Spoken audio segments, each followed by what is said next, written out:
hold on a sec here, that he was part of that team. Hold on a sec. Press escape or double click. It's the countdown. Oh, it's the countdown. Okay.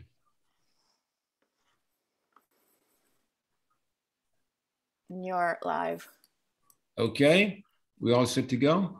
Yep. I don't see the screen there. Oh, okay. I can see myself. Can you see everything? I don't see the big screen on my screen. Waluka? Okay, there we go. Okay. Good evening from Bucharest. It's John Florescu here, and I'm delighted to be here again. These conversations, as you know, have been focusing mostly on the Ukraine. And I'm joined tonight by Sergiu Celac, who was Foreign Minister of Romania, Ambassador to the UK, and he is now Chairman of the New Strategic, or Honorary Chairman of the New Strategic Center here in Bucharest.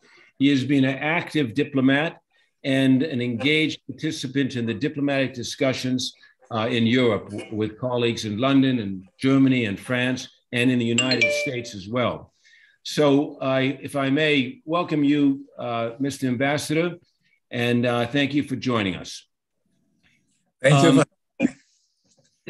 I would just want to point out that Ambassador Celac was born pretty much at the outbreak of World War II, and he studied languages at the University of Bucharest, and he graduated in 1961. He was an information officer to Foreign Minister Mănescu, one of the, so to speak, Mănescu boys, a talented group of individuals.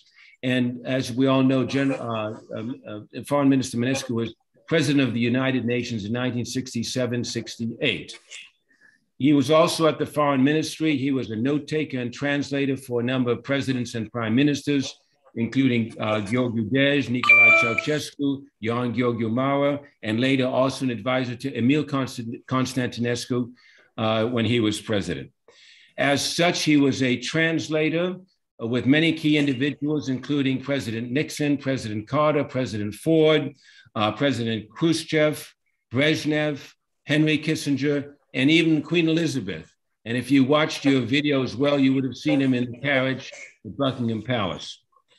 He has been involved in diplomatic negotiations between Romania and Vietnam in the United States, and he delivered a final report on those activities directly to the Oval Office, to President Nixon and to Henry Kissinger.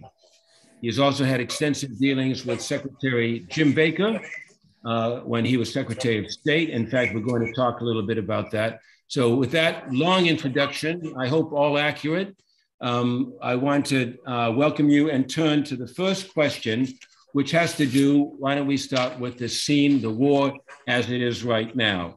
What's your assessment, Mr. Ambassador, of the battlefield? From a military point of view, it appears to be just the calm before the storm, because Russia, the Russian armed forces performed a very complicated maneuver, apparently withdrawing from the Kiev area and some of the northern occupied territories in order to regroup and concentrate on what they already publicly announced as a major offensive in the south and east of Ukraine. But we don't know, we just expect something big to happen. We expect it to happen pretty soon, but we don't know yet what the plans are and how things will develop. So it is still early days to pass a judgment on this new stage of the war.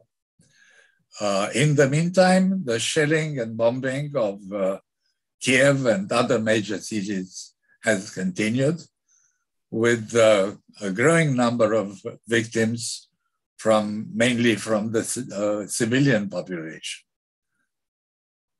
Let me ask you this. We have a new general that was appointed. Everybody's commenting on this new general who seemed to win some credentials from his time in Syria. What's your, do you think that Putin is very much directing this engagement? Do you feel he's very much on top of it or isolated, as some people have speculated so far?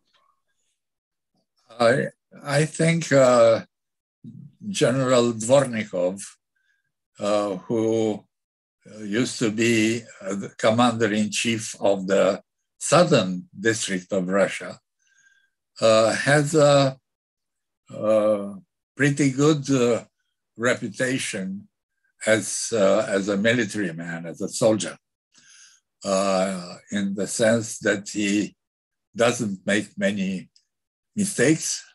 He's known as an outspoken person who is not shy to tell the truth to the higher up. This is not necessarily a good omen for the Ukrainian side. Actually, the mistakes and simply blunders which became obvious in the early days of the war, the discrepancy between planning for a blitzkrieg and ending up with a protracted war of attrition, this is not necessarily a compliment for the Russian general and political leadership. Now, about President Putin being accurately informed or not, it is not for me to be the judge of that, because we don't have that much access. But it certainly appears to be so. Yes or no? Have the Russians given up on Kiev effectively trying to, is that pretty clear in your mind? No, I think that they master the art of keeping everybody jumping until the final decision is made. And actually the guns begin to roar.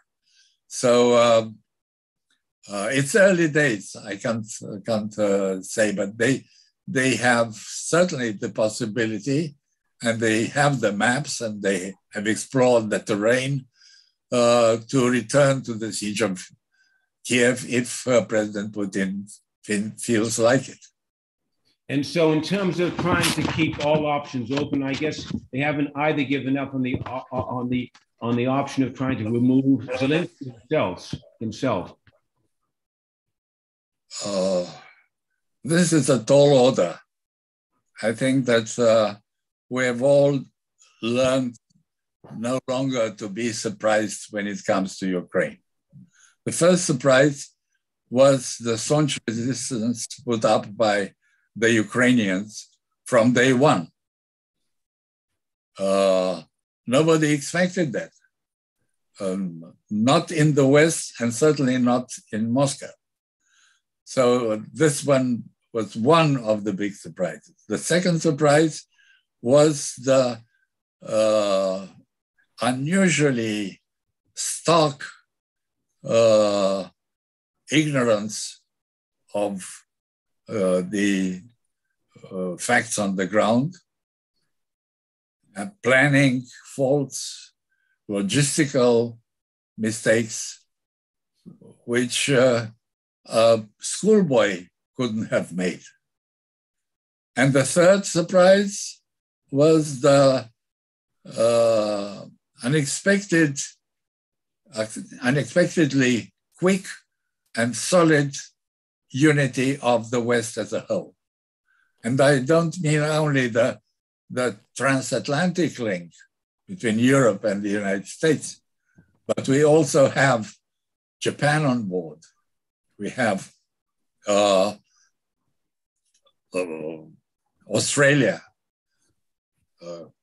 People in remote countries are sharing the analysis and the forecasts of produced by our site. by NATO, by the European Union. So the solidarity is one big surprise and a huge gain for the West. You talked there about the miscalculations of the West, and one miscalculation I would say is, of the Russians is the miscalculations of us on the Western side. And if we wind back to the time of January, when we saw columns of army and personnel carriers and tanks and so forth, almost every Western expert, so from what I could say, felt that this was an easy run and they'd rout them away in 2 weeks. Is there also an issue with Western intelligence in terms of understanding what was at play? I think that the Western intelligence, the US intelligence in particular, have opened a new page in what intelligence is supposed to be about. The fact that from the very first week of the Russian invasion, the American intelligence organizations have been keeping a steady flow of information to the public, and certainly primarily to the leaders of the Western world, actually changed the order of battle and produced a spectacular win for the West in one area which was considered to be Russia's strength and the Western weakness, the information war. I think the West, with the United States in the lead, has been a winner in the information war for the past 6 weeks. That's an interesting point, and I see that point. I want to, at this point, just wind back a little bit. You wearing your hat as a historian, diplomat, and also as a neighbor of Ukraine. How Russian is the Ukraine, after all? Well, I won't go into a historical dissertation on the subject because there are various interpretations of history, largely shaped by the Soviet view of its own Russian history, at the expense of the history of the many peoples forming the Soviet Union at that time and Russia today. What is really important is that whatever the historical precedents might have been, Ukraine is now a full-fledged nation. And it is the Russian invasion and aggression and land grab that made quickly but solidly Ukrainians and Ukraine as a state, they made it into a real modern European nation. In 2008, and I imagine you might have been in Bucharest, there's a famous NATO meeting in Bucharest in which Georgia and Ukraine were not allowed to join the membership plan. They got a no, but it's not a flat no. And the official text said that these countries will become members of NATO. Now, just sort of being a contrarian here, do you think that that comment further encouraged Putin's view of the West encroaching on the homeland? Don't blame it on either the United States or a country like Romania, because we were both strongly in favor at that time. But it didn't work out. And Putin was able to persuade or intimidate or simply scare some of our colleagues in Western Europe to be more sort of pussyfooted about this particular matter. I think that if the decision would have turned differently at the NATO Bucharest summit, then perhaps we wouldn't have had a war with Georgia and especially Ukraine as members of the alliance, and therefore subject to Article 5, one for all and one and all for one. And the aggression could have been precluded. But that's past history. We have to deal with something totally different now. Speaking of history, you know Jim Baker, and you knew and met him on many occasions. And there's a famous comment, apparently, and it's sort of a bit foggy, that Jim Baker hinted to his counterpart that the U.S. had no plans to push further east to corner Russia. It's kind of rolled around in diplomatic circles for some time. What's your take on that comment?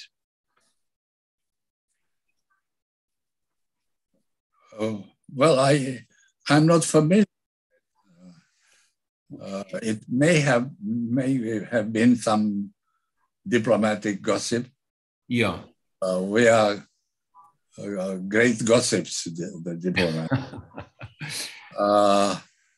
But I found Jim Baker as a very serious, not just a diplomat, but a serious political figure, with a very sound and nuanced judgment. He would not venture to throw out empty words. He was eager to get to the truth, and he spoke the truth himself. Yeah, I mean the reason I contemplate this other side is partly because of the vigorous position that was taken by Professor John Mearsheimer at the University of Chicago, which he put in an article in Foreign Affairs in 2018, and he says that, and he writes in the article in Foreign Affairs that if Putin apparently told Bush, if Ukraine were to enter NATO, it would cease to exist, which is pretty much what we're seeing right now, an idea that goes back to 2014. And some people say that feeling was lurking inside Putin's mind for a long time before then. What do you make of that? I had a public argument with Professor Mearsheimer at the Economic Academy in Bucharest. Yeah. The subject was the launch of his most recent book, and that happened a couple of years ago. And I strongly objected to his dismissal of Ukraine as some sort of a puppet in the hands of either Russia or the West. I said that a bit of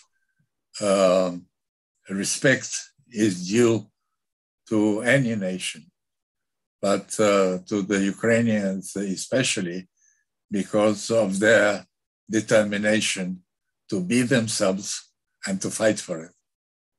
Let me go to Putin's motives, and I think it was Fiona Hill, a foreign policy expert in Washington, who recently said that the Russians saw this incursion as a kind of entry they did in Hungary in 1956 and the Czech Republic in 1968. And that was sort of the idea behind entering Ukraine. To me, it strikes me as incredibly foolish, because you're dealing with those countries in Central Europe that you could drive through in 2 hours, and Ukraine, of course, is bigger than Texas, where James Baker's from. What do you make of that as some possible motive that prompted this incursion into Ukraine? That somehow we're dealing with almost like a satellite nation. Well, that has been a constant item on the Russian official talking points. Mm. Dismissing Ukraine as an entity, but certainly not a nation, and not a modern grown-up state. Mm. And this was the issue. We crossed swords with Professor Mearsheim 2 years ago. So it is a page from the Russian playbook to introduce doubts about the ability to take independent decision of states which are smaller than Russia. And Ukraine, though a huge country, is still smaller than Russia. You were saying earlier that we can expect hard days ahead, a lot more violence, probably a lot more refugees here in Romania. But then sometimes when you listen to the to the Defense Department, John Kirby, the message coming out of there is, the Ukrainians are doing a fantastic job, that some say, even goes so far as to say, in the long term, this war is over. The Russians don't have the men, they don't have the equipment, they don't have the supply lines, they don't have the morale. The sanctions are going to start bearing down. What do you make of that, if you want to call it happy talk, or that optimism? Well, the bear might be slightly wounded. And for all that, it is more dangerous. And Ukraine's reserves are not unexhaustible themselves. So if we are in for a long, protracted war of attrition, then especially Ukraine will be in a rather difficult position. Now, I understand that the solidarity shown in words and in deeds by most Western countries and around the world is something that the Ukrainians are grateful for, and they need it. Apparently, on the military side, the aid that Ukraine has been receiving is mostly in light infantry weaponry. Assumption that the Russians will get in with the blitzkrieg, occupy Kiev in 2 or 3 days maximum, have a puppet government, but the Ukrainian people will resist and develop an insurgency, guerrilla war on the occupiers. And we have been at that stage from the beginning, and still providing Ukraine just with light infantry weaponry. Even the anti-tank weapons are the man-handled, hand-operated weapon of war. So the Ukrainians have been clamoring, and President Zelensky has been repeating it once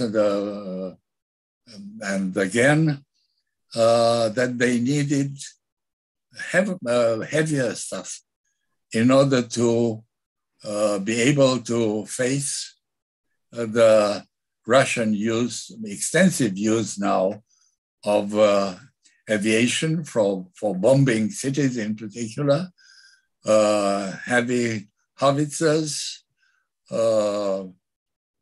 medium to short-term range missiles, which the Ukrainians simply don't have, and especially the anti-aircraft instruments. So we shall be hearing more about that when the projected Russian offensive in the Donbass and further east will finally commence in the next few days. But the Ukrainians may be in a difficult position, and we may have to reconsider our view about providing more lethal weaponry to Ukraine. You have, Mr. Ambassador, the luxury of not being foreign minister right now. And I sense in your comments a feeling that the West ought to be stepping it up a little bit. Is that how you feel?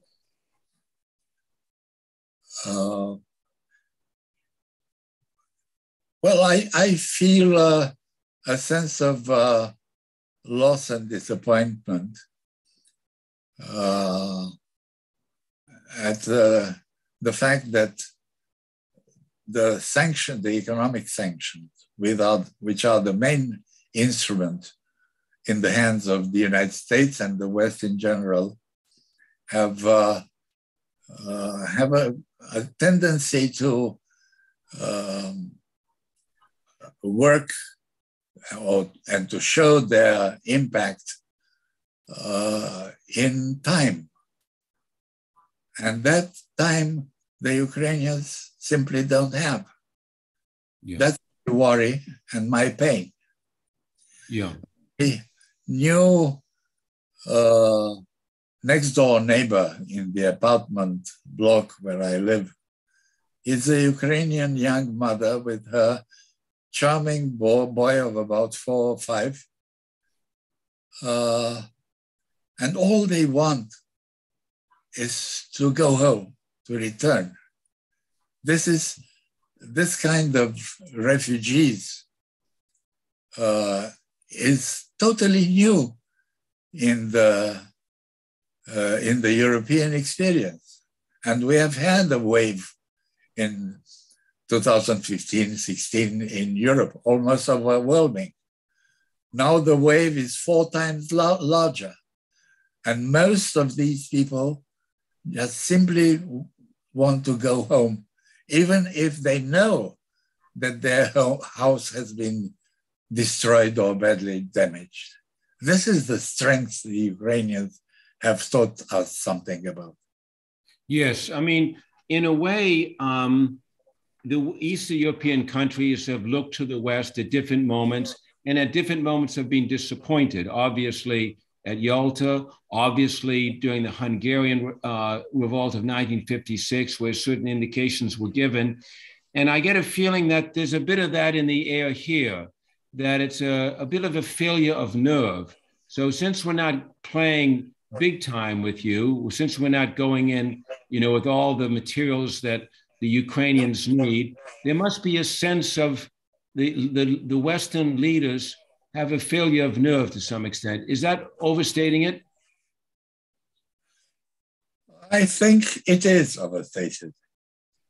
I don't see any, even remotely, I don't see any sign of panic or doubt or wavering on the part of the West. And probably the best example is the turnabout by Germany. Who could have imagined even a month ago that Germany is going to supplement its defense budget by 100 billion euro, or to give up on Nord Stream 2 pipeline after sinking about 11 billion euros into it. Yeah, but as you say, that is hope for the best, for the West.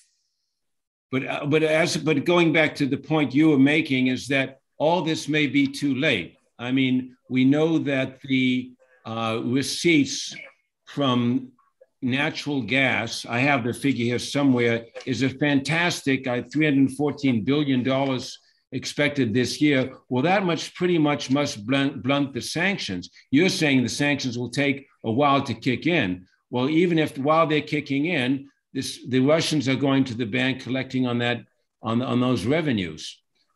So it's still a question of maybe, I don't know, too little, yes, because we're talking about handheld launchers and javelins and so forth, and too late because you have, in effect, a Russian army that's cornering now a corner of the Ukraine.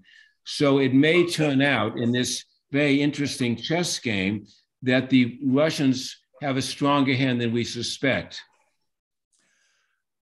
Ironically, this preference to give the Ukrainians light infantry weapons, and that's it, may turn to be more of a blessing than a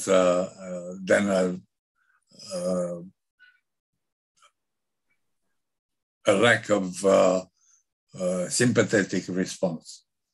Because irrespective of how the Russian offensive now in Donbass will turn out to be, the Russians certainly will have a sort of informal resistance, guerrilla warfare and insurrection in every patch of Ukrainian land that they have occupied. And guerrilla war is not a pretty thing. It's going to cause more death and ruins. The Russians will lose such a war on insurgency. They've lost every time they tried to suppress it, if not militarily, but morally. And so I think that getting into Ukraine the sort of weaponry that they need right now should not be postponed indefinitely. I was encouraged by the latest decision by the Pentagon and the White House to supply new kind of weapons, which are more likely to be seriously useful in the ongoing hostilities in Ukraine. Speaking of the United States, when President Biden was in Poland a couple of weeks ago, they announced quickly thereafter that they'd increased troop levels to about 180,000, I think, from Estonia all the way to Bulgaria, and I think there was 70,000 for Romania. Do you feel, as a Romanian now, do you feel that the level of defense for your country is sufficiently strong and what's necessary given what's going on next door? Well, if you ask any Romanian general or admiral, they will certainly say, no, it is not enough. But we have come a long way in Romania and in other former Eastern Bloc countries in reshaping and modernizing and re-equipping our military. Yeah. We now fly F-18s,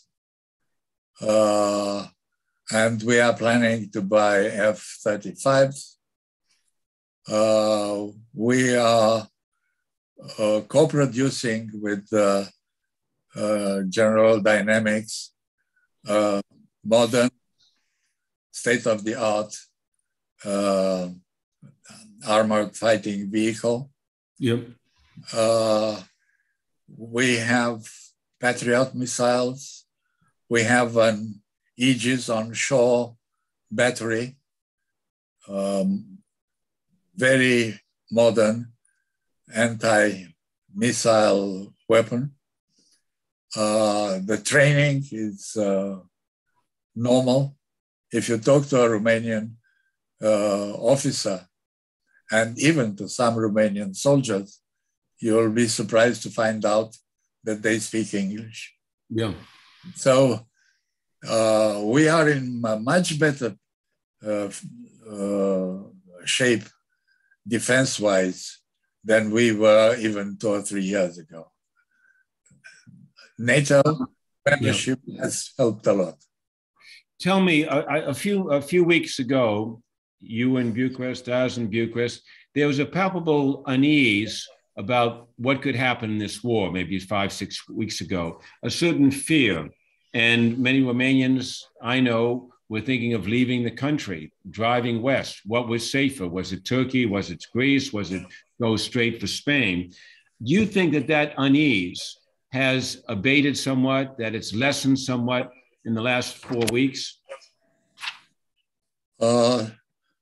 Certainly, I think that was a bit of a scare, but I don't feel, and in my contacts with friends and simple acquaintances, I haven't encountered a sort of a tendency which may or eventually turn into a stampede. Mm-hmm. On the contrary, I think that the behavior of the Romanian average person and average family in relation to the flow of refugees from Ukraine, and there have been up to now more than 650,000 and growing. And the simple human kindness and friendship that most Romanians have shown, unlike the reception given to some emigres from the Arab world or from Africa,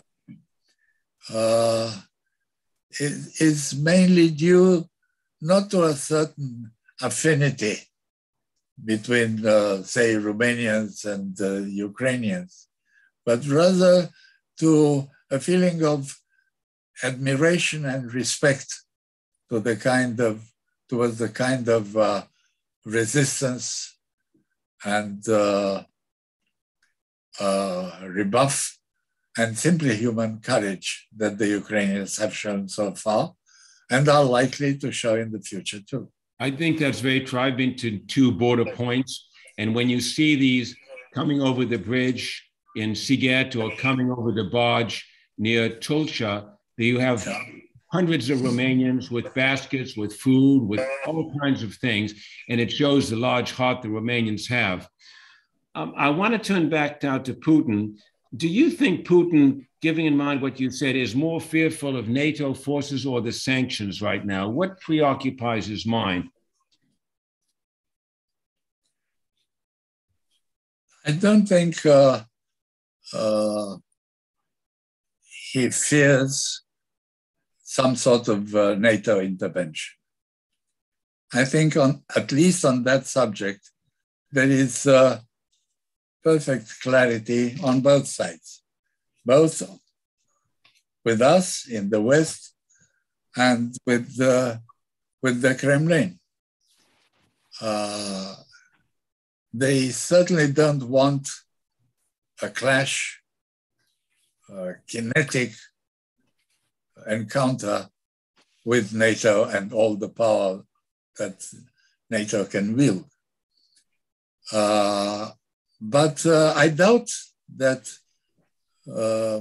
President Putin is aware or receives proper briefing on the economic fallout and the effect in the short term, but particularly in the medium and long term of the Western sanctions. Certainly, the governor of the Central Bank of Russia, Ms. Nabiullina, must have told him something, but that is only on the ruble and monetary policy, which is the task for the central bank to handle. But the general state of the economy is deteriorating so quickly that it may cause serious trouble to the current regime in the Kremlin.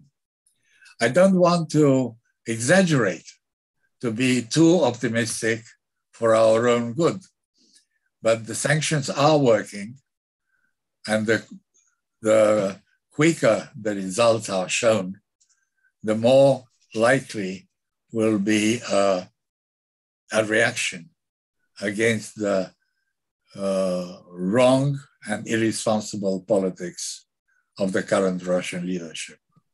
You were talking there about, in a sense, hinting, why doesn't the West do more? Well, the answer to that is Putin has played the nuclear card.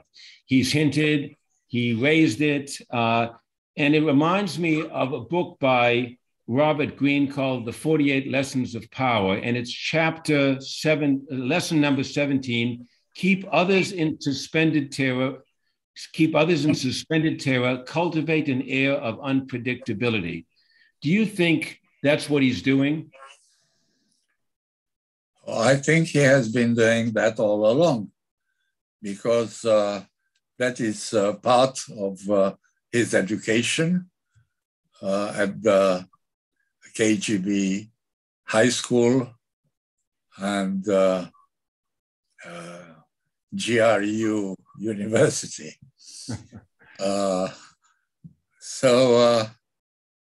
It is not only him, but the whole political entourage in the Kremlin and beyond is likely to follow the same kind of philosophy. You sent me an article a little while ago about the people who actually influence Putin. You said it wasn't the oligarchs, but there are 3 or 4 people that really have a big say. Tell us a bit about who those people are, or what you know about them. Well, there is very little that transpired about the individuals involved. One of them certainly was, up to a point, up to 2 years ago, Surkov, who actually wrote some of the familiar Putin's talk on various occasions, and who certainly was an advocate of of the restoration of Russia's greatness, especially by taking on Europe.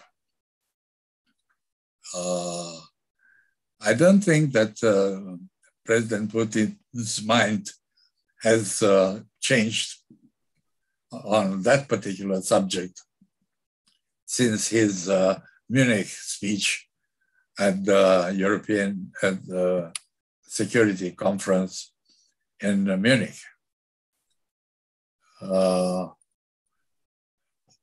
I think that people like Sergei Karaganov, an academic who is no longer in the immediate circle of Putin's advisors, but is very influential, is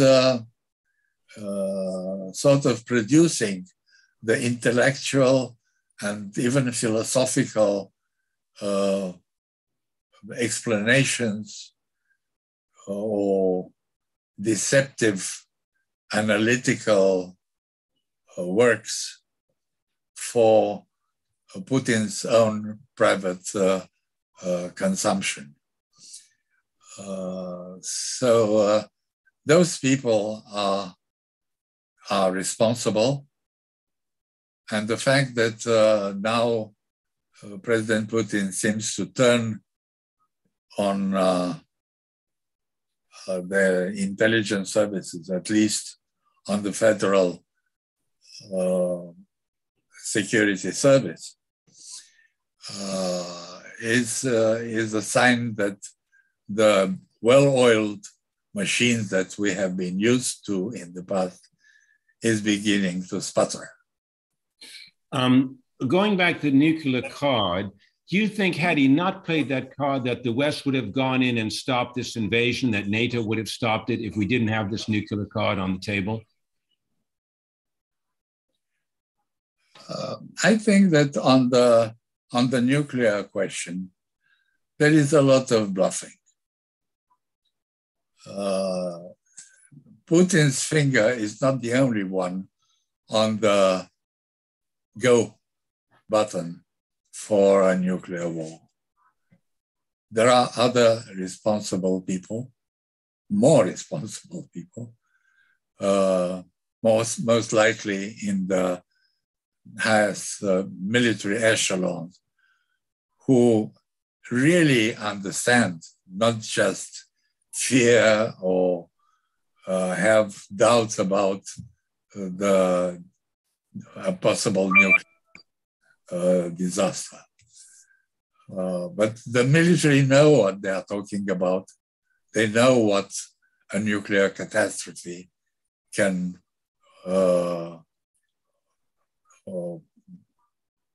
produce for the world and for Russia itself. So I think that the use of nuclear weapons, though the threshold for Russia has come significantly down, is not a real and present danger right now. So you don't believe that he's behaving like a cornered man, but he's still a chess player engaged. Now, speaking as a chess player, what does Putin have to give up and what does Zelensky have to give up in order to come closer to a peace? What do they have to sell to their own nations? Well, President Putin, I don't know if he is a chess player, but he demonstrably is a judoka. When playing chess, you can't cheat. It's all on the table. In judo and martial arts, there is a lot of cheating. And psychological operations are part of the game. It's not just brute strength. It's also brains, cunning, and a sort of viciousness, which you hardly ever encounter in a chess player. I wanted to do a really quick time check. I apologize. We're at 7:48. Do we have? I see some questions popping up. Do you have something on your end as well? Yes. Okay. We'll take a couple of questions, Sergiu. Not to interrupt you, but just to get another voice replacing mine. So, what do you have there, Raluca? So we have Radu Tudor asking on Facebook, will Putin launch an attack on a NATO country? And the second question, how will the war in Ukraine end, if it'll end? What is the second one? How will the war in Ukraine end, if it will end? Yep. The first question on a potential attack, even nuclear attack by Russia on NATO, my answer is with a high degree of confidence, no. He wouldn't do that unless he sees absolutely no way out.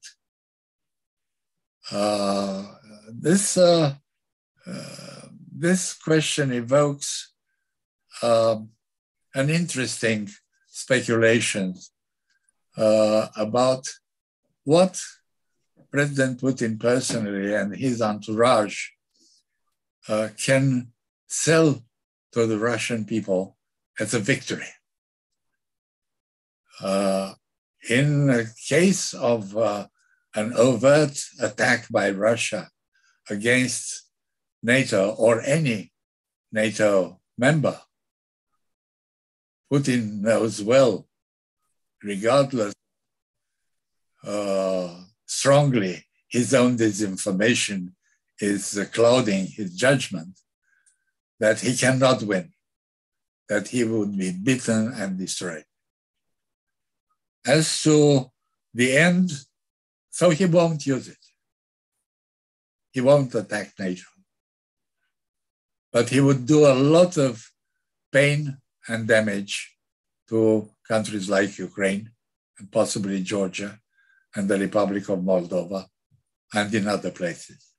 On the second question, well, when will the war end and something else like peace may come to Ukraine? This is anybody's guess. I think that both sides, and especially Ukraine, have every incentive in the world to stop the fighting and the killing and the destruction. And Russia too. There is no groundswell of sentiment against the war yet. It will come when the sanctions begin to bite the man in the street. Then there will be such a popular sentiment against the war. But the feeling is that even in the ruling elites of Russia, the pressures to stop the war is certainly growing. It is growing in the business circles, even if they are loyal to President Putin and the current leadership in the Kremlin, but they are hurt. There is already a growing unemployment in Russia because of the closure of factories and plants. And it is going to get worse, significantly worse. So incentives are there on both sides to put an end to it. But each of the two sides needs to explain why they made concessions, because peace will require concessions, and we may even be accused of betrayal of national interest. So both need some sort of victory or something that can be sold to the respective national audience as a victory. Sorry, go on, Mr. Best, go ahead. For Zelensky, for President Zelensky, simply stopping the war is already victory. Even though there may be some territorial changes which, under the gun, they will have to make. But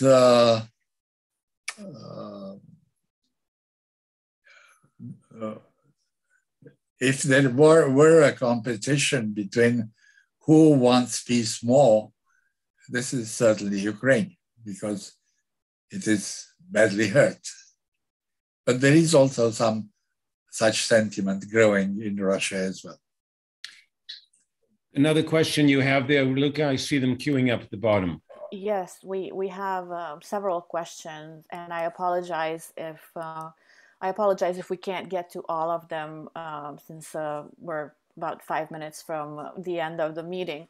But I think this is a very interesting and relevant question from Sebastian. You mentioned the nuclear threat is not imminent. How about a chemical attack, considering the latest staging attempts from Russia and the EU is stocking up on medical supplies to counter a chemical attack?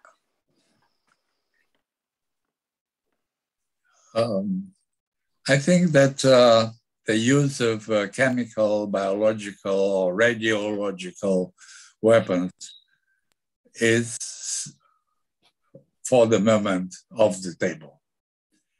The fact that the West has been supplying with the Ukrainians with antidotes and detection apparatuses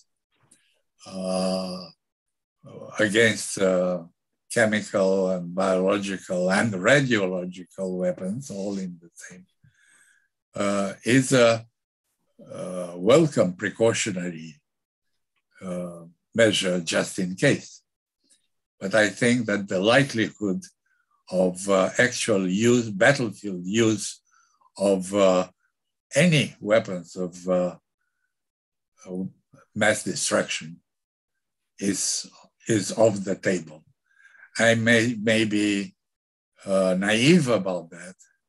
It may happen that they are actually used, but that would be the real Armageddon, the real catastrophe. Mr. Ambassador, someone pointed out that dictators that pursue wars that end in failure, I suppose there might be the exception of the leader of Syria, Assad, usually end up being taken care of themselves, in other words, being killed. That history shows that dictators that pursue wars that fail end up being consumed in their own end. What do you think of that? Well, Brezhnev failed in Russia's war in Afghanistan, and he wasn't brought down because of that. Then Russia failed again in Chechnya, in its own territory. And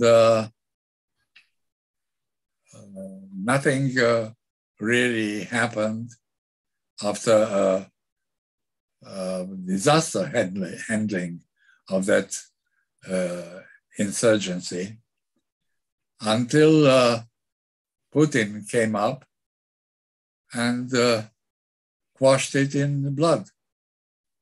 And that was the real beginning of Putin's career and his perception as a strong hand at the right time to bring Russia on her 2 feet again. So there we are. I don't think weapons of mass destruction are going to be used unless the Kremlin is cornered very badly and has to do something demonstrative.